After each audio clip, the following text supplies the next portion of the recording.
আল্লাহুম্মা বারিক লানা ফি রজব ওয়া শাবান ওয়া বাল্লিগনা রমাদান। আল্লাহর দরবারে যখন কোন বান্দা চোখের পানি ফালাইয়া দোয়া করবে, মালিক আল্লাহুম্মা বারিক লানা ফি রজব ওয়া শাবান, আল্লাহ রজব এবং শাবান মাসে আমাকে বরকত দান করেন, হায়াতের সীমানাটা বাড়াই দেন। ওয়া বাল্লিগনা রমাদান, রমজান পর্যন্ত আমার হায়াতটা বাড়াই দেন। কারণ এই শাবানের পরে আসছে বরকতপূর্ণ রমজান। যে রমজান পাবে, রমজানে যদিও তার মৃত্যুটা হয়ে যায়, আল্লাহর হাবিব বলেন এই রমজানের বরকতে বান্দার মৃত্যু হইতে দেরি আছে, আল্লাহ সাথে সাথে কবরের আযাব আল্লাহ বন্ধ করে দিবেন। কারণ রমজানে সমস্ত কবরবাসীর আযাব বন্ধ থাকে। আল্লাহু আকবার। আয়েশা রে, আমি কি সেই আল্লাহর শুকর গুজার করব না? জানো আয়েশা রে, আজকে এমন একটা রাত আল্লাহ পাক রব্বুল আলামিন এই রাতটা যখন শুরু হয়েছে, ইন্নাল্লাহা ইয়ানজিলু লাইলাতান নিসফি মিন শাবান ইলাস সামাঈদ দুনিয়া, এই 14ই শাবান যখন হাজির হয়, আল্লাহ তাআলা প্রথম আসমানে নেমে আসেন। আর আল্লাহ তাআলা প্রত্যেকটা বান্দাকে আল্লাহ তাআলা ডাকতে থাকেন, আলা মিন মুস্তাগফিরিন ফাগফির লাহ, এ বান্দা কে আছো গুনাহ মাফকারী, আমি আল্লাহর দরবারে ক্ষমা চাও, চাইতে দেরি আছি, আমি আল্লাহ আজকে তোমার জীবনের সব গুনাহ মাফ করে দিব। আলা মুস্তারজিকুন ফারজুকাহু, আল্লাহ তাআলা প্রথম আসমানে এই 14ই শাবান আইসা বলে, বান্দা কে আছো রিজিক সন্ধানকারী, আমি আল্লাহর দরবারে রিজিকের জন্য দোয়া করো, আমি আল্লাহ রিজিক বাড়াই দিব। এ বান্দা কে আছো আলা মুবতালান ফাউআফিয়াহু, এ বান্দা কে আছো বিপদে পড়েছো, মুসিবতে পড়েছো, আমি আল্লাহর দরবারে দোয়া চাও, আমি আল্লাহর দরবারে ক্ষমা চাও, আমি আল্লাহ তোমার সমস্ত মুসিবত থেকে হেফাজত করব। আল্লাহর হাবিব বলেন, এই 14ই শাবান দিবাগত রাত্র যখন হাজির হয়, আল্লাহর হাবিব বলেন আল্লাহ তাআলা প্রথম আসমানে ডাকতে থাকেন, প্রত্যেকটা বান্দাকে আল্লাহ তাআলা ডাক দিয়ে বলেন, বান্দা কে আছো, আমি আল্লাহর দরবারে ক্ষমা চাও, আমি আল্লাহর দরবারে গুনার জন্য ক্ষমা চাও। এ বান্দা রিজিক লাগবে, আমি আমার কাছে চাও, বান্দা বিপদে পড়েছো, আমি আল্লাহর কাছে চাও। আল্লাহ তাআলা এই বরকতপূর্ণ 14ই শাবান দিবাগত রাতে আল্লাহর হাবিব বলেন, ফায়াগফিরু লি আকসারা মিন আদাদি শারি গানামি কলাবিন, ওই মক্কার মধ্যে একটা গোত্র আছে বনি কলব, এই বনি কলবের এই গোত্রের মানুষগুলা ভেড়া চাষ করে, ভেড়া পালন করে, এক একজন ব্যক্তির শত হাজার হাজার ভেড়ার পাল। আল্লাহ তাআলা এই বনু কলবের গোত্রের উদাহরণ দিয়ে বলেন, ও নবী আপনার উম্মতদেরকে জানাই দেন, এই 14ই শাবান দিবাগত রাত যখন আসি, যেই বান্দা আমি আল্লাহর দরবারে ক্ষমা চায়, গুনাহ করে মাফ চায়, আমি আল্লাহ তাআলা এই বনু কলবের সমস্ত গোত্রের ভেড়ার পশমের পরিমাণ বান্দাদেরকে মাফ করে দিই। আল্লাহু আকবার। একটা ভরার শরীরে কত পশম, গোনা শেষ করা যাবে? একটা না, দুইটা না, একটা গোত্রের শত লক্ষ লক্ষ ভেড়ার পশমের পরিমাণ তার চাইতেও বেশি। লিআকসারা মিন আদাদি শারি গানামি কলাবিন, এই বনু কলব গোত্রের সমস্ত ভেড়ার পশমের চাইতেও বেশি আল্লাহ এই রাতে গুনাহগারগুলোকে মাফ করে দেন। তবে এমনিতেই মাফ হবে না, মাফ চাইতে হবে। মাফ চাবো কিভাবে? ইবাদতের মাধ্যমে। কথা বলেন ঠিক কিনা? আসুন এবার জেনে নেই রাত্রে আমল আছে না নাই। হযরত আয়েশা সিদ্দিকা রাদিয়াল্লাহু তাআলা আনহা বলেন, আমার বিছনায় নবীজি শুয়ে আছেন রাত্রবেলা, গভীর রাত যখন হয়ে যায় আমি দেখি নবী আমার বিছনার পাশে নাই। আমি ভাবলাম নবীজি হয়তো অন্য কোনো স্ত্রীর কাছে গেছেন। আমি উঠে খুঁজতে লাগলাম কোথায় গেল নবী আমার। আমি গিয়ে দেখি নবীজি মসজিদের মধ্যে দাঁড়িয়ে দাঁড়িয়ে নামাজ পড়তেছে, ইবাদত করতেছি। এত লম্বা কিরাত দিয়ে ইবাদত করেন।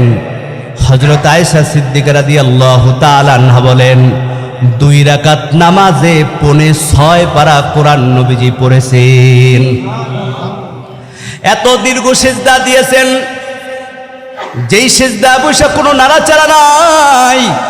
হযরত আয়েশা বলেন আমি শুনতেছি নবীজির তেলাওয়াত।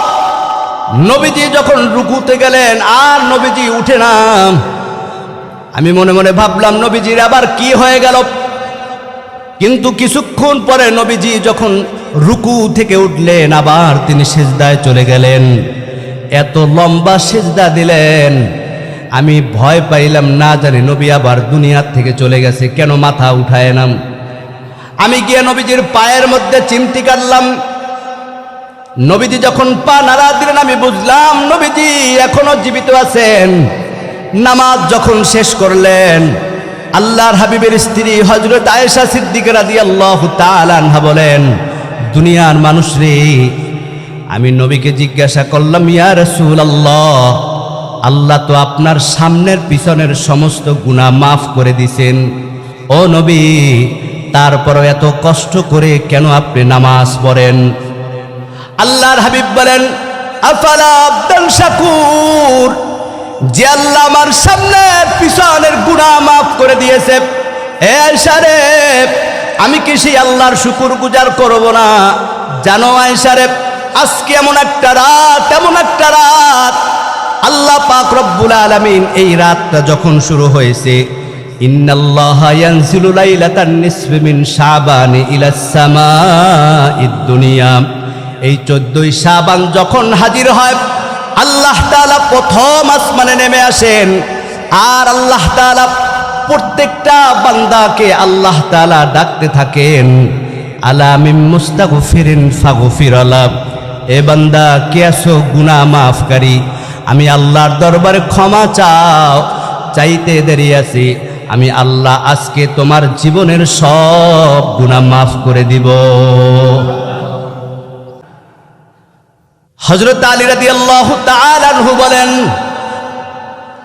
আল্লাহর হাবিব সাল্লাল্লাহু আলাইহি ওয়াসাল্লাম বলেন ইযা কানাত লাইলাতুন নিসফি মিন শাবান ফাকুমু লাইলাহা ওয়া সুমু ইয়াওমাহা, এই 14ই শাবান দিবাগত রাত্র যখন হাজির হয়, যদি কেউ রাত্রবেলা ফাকুমু লাইলাহা রাত্র জেগে জেগে ইবাদত করে, নামাজ পড়ে, তেলাওয়াত করে, জিকির করে, ওয়া সুমু ইয়াওমাহা এবং সারাটা দিন যদি রোজা রাখে আল্লাহর সন্তুষ্টির জন্য, আল্লাহর হাবিব বলেন ফা ইন্নাল্লাহা তাআলা ইয়ানজিলু ফিহা লিগুরুবিশ শামসি ইলাস সামাঈদ দুনিয়া, কারণ আল্লাহ তাআলা এই 14ই শাবান দিবাগত রাতে সূর্য যখন অস্তে চলে যায় আল্লাহ তাআলা প্রথম আসমানে নেমে আসেন। আর প্রথম আসমানে এসে প্রত্যেকটা বান্দাকে আল্লাহ তাআলা ডাকতে থাকেন আলা মিন মুস্তাগফিরিন ফাগফির লাহ, যেই বান্দা আল্লাহর দরবারে গুনাহ মাফের জন্য চোখের পানি ফালাইয়া আল্লাহর দরবারে কান্নাকাটি করে, দোয়া করে, আল্লাহ তাআলা বলেন আমি আল্লাহ তাআলা এই রাতের বরকতে ওই বান্দার জীবনের সব গুনাহ মাফ করে দিই। এটা হচ্ছে সেই শাবান মাস, যেই শাবান যখন শুরু হয় আমার ভাইরা, আরবি দিন শুরু হয় মাগরিব থেকে, সূর্য অস্ত যাওয়ার পর থেকে দিন শুরু হয়ে যায়। সূর্য যখন অস্তে চলে যায় তখন মাগরিব আরবি দিন শুরু হয়। এজন্য এই বরকতপূর্ণ দিনটা পাওয়া আল্লাহর পক্ষ থেকে বড় রহমত। কত মানুষ গত বছর এই শবে বরাত পাইছে, রমজান পাইছে, এবছর দুনিয়ার থেকে চলে গেছে, আছে না নাই? আপনার আমার হায়াত তো সেই পর্যন্ত নাও যাইতে পারে। এজন্য আল্লাহর দরবারে দোয়া করা কি নবীজি শিখাই দিয়েছেন, আল্লাহুম্মা বারিক লানা ফি রজব ওয়া শাবান ওয়াবাল্লিগনা রমাদান। আল্লাহু আকবার। আল্লাহুম্মা বারিক লানা ফি রজব ওয়া শাবান ওয়াবাল্লিগনা রমাদান। আল্লাহর দরবার যখন কোনো বান্দা চোখের পানি ফালাইয়া দোয়া করবে, মালিক আল্লাহুম্মা বারিক লানা ফি রজব ওয়া শাবান, আল্লাহ রজব এবং শাবান মাসে আমাকে বরকত দান করেন, হায়াতের সীমানাটা বাড়াই দেন। ওয়াবাল্লিগনা রমাদান, রমজান পর্যন্ত আমার হায়াতটা বাড়াই দেন। কারণ এই শাবানের পরে আসছে বরকতপূর্ণ রমজান। যে রমজান পাবে, রমজানে যদিও তার মৃত্যুটা হয়ে যায়, আল্লাহর হাবিব বলেন এই রমজানের বরকতে বান্দার মৃত্যু হইতে দেরি আছে, আল্লাহ সাথে সাথে কবরের আযাব আল্লাহ বন্ধ করে দিবেন। কারণ রমজানের সমস্ত কবরবাসীর আযাব বন্ধ থাকে। আল্লাহু আকবার। এই দোয়া করা যাবে তো ইনশাআল্লাহ? এজন্য আমার ভাইরা, আল্লাহর হাবিব সাল্লাল্লাহু আলাইহি ওয়াসাল্লাম বলেন, এ আমার উম্মত, পাহাড় পরিমাণ গুনাহ করেছো, অন্যায় করেছো, পাপ করেছো, আসো এই বরকতপূর্ণ রাতে ইবাদত করো, আল্লাহর সন্তুষ্টি অর্জন করো। নিষ্পাপ মাসুম নবী আমার, ওই নবী রাত্রবেলা সারাটা রাত ইবাদতের মধ্যে কাটাই দিলেন। কেন কাটাইলেন? উম্মতকে বুঝানোর জন্য। কারণ এই রাতটা ইবাদতের দিন। এই রাতে যদি কেউ ইবাদত করে, আল্লাহর সন্তুষ্টি অর্জনের জন্য একটা রাত যদি সে ইবাদতের মাধ্যমে কাটাই দিতে পারে, আমার ভাইরা, একটা দিন যদি রোজার মাধ্যমে কাটাই দিতে পারে, আল্লাহর হাবিব সাল্লাল্লাহু আলাইহি ওয়াসাল্লাম বলেন, ফাকুমু লাইলাহা ওয়া সুমু ইয়াওমাহা, যারা আল্লাহর সন্তুষ্টির জন্য এই 14ই শাবান দিবাগত রাতে রোজা রাখবে, সারাটা দিন রোজা রাখবে, আগের দিন রাত্রবেলা ইবাদতে কাটাই দিবে, আল্লাহ তাআলা ওই বান্দার ইখলাস যদি ভালো হয়, নিয়াত যদি ভালো হয়, আল্লাহ তাআলা ওয়াদা করছেন, আলা মিন মুস্তাগফিরিন ফাগফির লা, আল্লাহ বান্দার জীবনের সব গুনাহ মাফ করে দিবেন। এই ঘোষণা কার? আল্লাহ তাআলা বলেন, বিসমিল্লাহির রহমানির রহিম,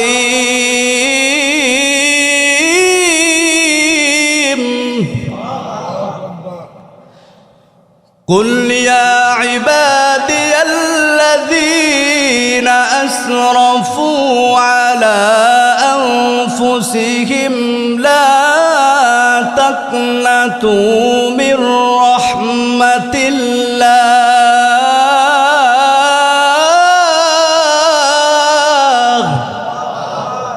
ইন্নাল্লাহা ইয়াগফিরুয-যুনুবা জামিআ, ইন্নাহু হুয়াল গফুরুর রহিম।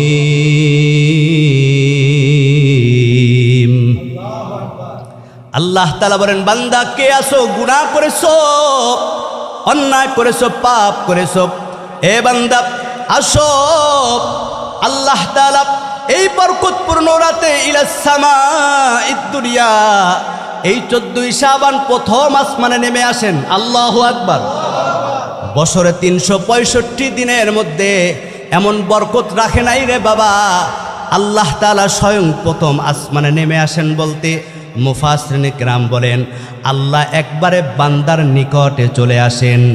আল্লাহ প্রত্যেকটা বান্দাকে ডাকতে থাকেন, ইয়া আব্দি ইয়া আব্দি ইয়া আব্দি, আলা মিন মুস্তাগফিরিন ফাগফির লা, আলা মিন ফারজুকাহু, বান্দা কার গুনাহ মাফ করা লাগবে, রিজিক লাগবে, বিপদে পড়ছো, মুসিবতে পড়েছো, এ বান্দা আমি আল্লাহর দরবার আজকে চাও, আমি আল্লাহর দরবারে আজকে চাও, বান্দা আমি আল্লাহর দরবারে আজকে যে যা কিছু চাও না কেন, আজকের বরকতে বান্দার সব দোয়া কবুল করা হবে।